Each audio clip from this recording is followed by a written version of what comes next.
Bismillahirrahmanirrahim. Assalamualaikum warahmatullahi wabarakatuh. Kembali bertemu dengan saya, Pak Muhyar.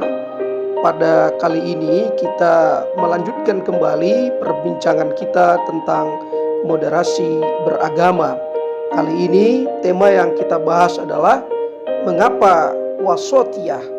Saudara-saudara, kalau kita ingin melihat mengapa wasatiyah, menjawab pertanyaan ini kita perlu kembali jauh ke belakang untuk melihat dan mencari tahu bagaimana Allah menciptakan alam raya dan manusia. Kalau kita melihat bagaimana penciptaan alam serta isinya ini, sesungguhnya Allah telah mengajarkan kepada kita bahwa penciptaan alam, pengaturan alam, peredaran alat-alat atau bintang-bintang yang ada di alam jagat raya ini terjadi diatur oleh Allah dengan penuh keseimbangan. Perhatikanlah di dalam Al-Quran di surat Yasin ayat 40, Allah menjelaskan kepada kita matahari tidak akan mendahului bulan dan tidak juga malam mendahului siang, dan masing-masing pada garis edarnya terus-menerus beredar. Ayat ini menggambarkan kepada kita bagaimana pernyataan bahwa matahari tidak akan dapat menyimpang dari garis edarnya, tidak juga dapat mempercepat atau memperlambat perjalanannya sehingga mengakibatkan mendahului bulan. Tidak juga malam di mana bulan seringkali tampak dapat mendahului siang sehingga menghalangi kemunculannya. Tetapi semuanya telah Allah atur silih berganti, dan masing-masing baik matahari maupun bulan, bahkan semua benda-benda langit melaju pada garis edarnya saja yang telah Allah tentukan secara terus-menerus peredaran yang menjadikannya bagaikan berenang di samudera luas, yakni beredar secara serasi, seimbang dan harmonis tanpa dapat menyimpang darinya. Nah, saudara-saudara, itulah gambaran alam tentang wasatiyah, tentang keseimbangan yang diciptakan Allah terhadap alam raya ini. Keseimbangan yang melahirkan keterkaitan antara satu sama yang lainnya demi kemaslahatan. Nah, kalau kita lihat sekali lagi, mengapa moderasi? Mengapa keseimbangan? Jawabannya, karena alam tidak akan memberikan manfaat buat makhluk kecuali dengan keseimbangan. Bahkan tanpa keseimbangan, alam akan punah. Begitulah hebatnya Allah memberikan pelajaran kepada kita, memberikan pengetahuan kepada kita, memberikan iktibar kepada kita betapa pentingnya keseimbangan. Keseimbangan yang diperlihatkan dari pengaturan alam serta isinya ini. Saudara-saudara, penciptaan manusia dan keseimbangan. Manusia pun diciptakan Allah secara seimbang.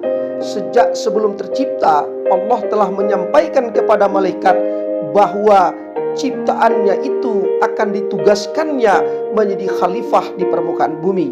Bisa kita perhatikan dalam surat Al-Baqarah ayat 30 yang antara lain berfungsi memelihara keseimbangan yang mestinya mereka lakukan dengan mengindahkan tuntunan-tuntunan Allah.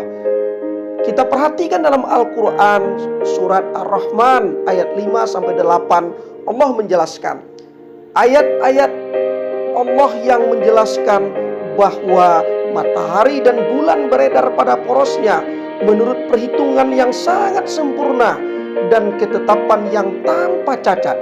Bukan saja kedua benda angkasa itu yang tunduk dalam pengaturan Allah, tumbuh-tumbuhan yang tak berbatang dan pepohonan yang tak berbatang dan berdiri tegak pun tunduk kepada ketentuan Allah yang berlaku padanya.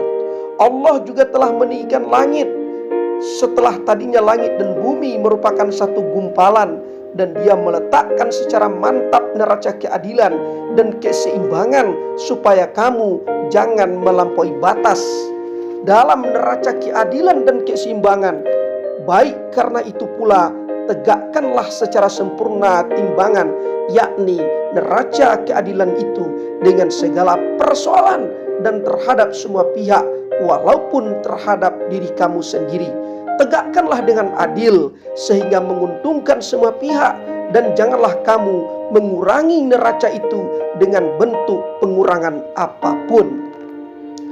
Anda baca di atas bahwa neraca keadilan dan keseimbangan yang ditetapkan Allah atas alam raya bertujuan agar manusia juga menegakkan neraca keadilan dan keseimbangan melalui aneka aktivitasnya. Dengan kata lain, agar manusia mewujudkan wasatiyah atau moderasi. Kini kita dapat bertanya, apakah potensi dan bekal yang dianugerahkan Allah kepada manusia agar tujuan yang dikehendakinya itu dapat mewujud atas upaya manusia? Salah satu jawabannya dapat ditemukan dalam firman Allah di dalam surat Al-Infitihar ayat 5-6 yang artinya, hai manusia, apakah yang telah memperdayakanmu terhadap Tuhanmu yang Maha Pemurah, yang telah menciptakanmu lalu menyempurnakan kejadianmu, lalu menjadikanmu seimbang dalam bentuk apa saja yang Dia kehendaki, Dia menyusunmu.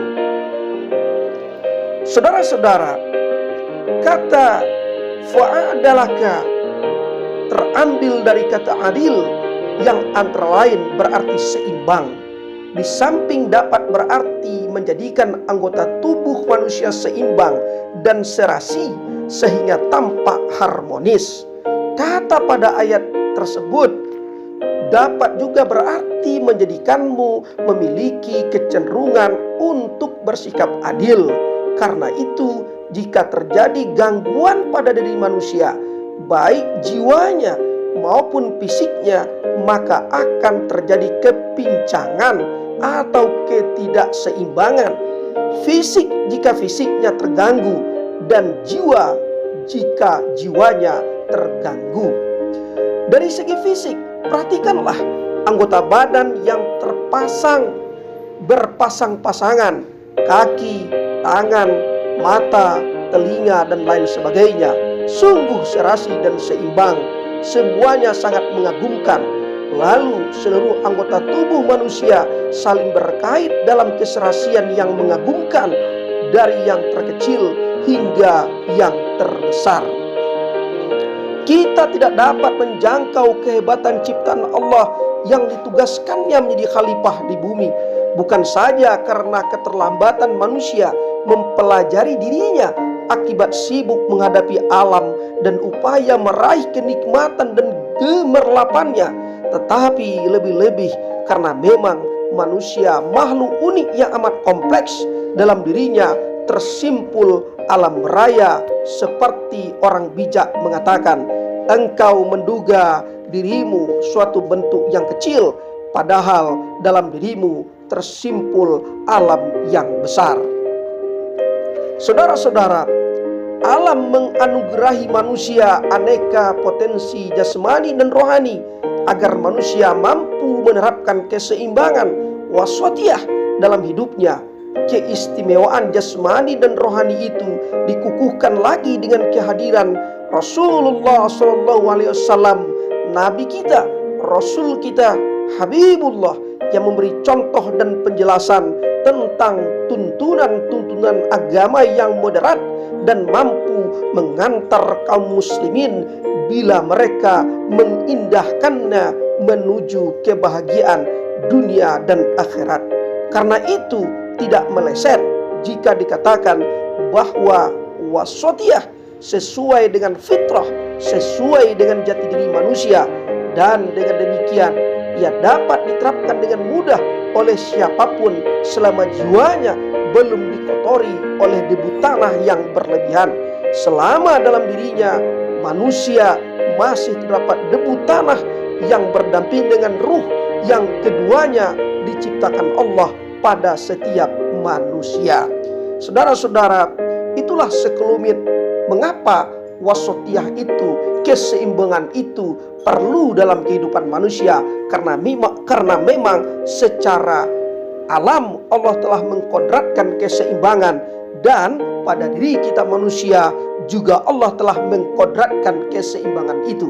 Karena itu sesungguhnya orang-orang yang menabrak keseimbangan, orang-orang yang mengingkari keseimbangan itu sendiri, sesungguhnya adalah orang-orang yang mengingkari bagaimana adanya ciptaan Allah Subhanahu wa ta'ala.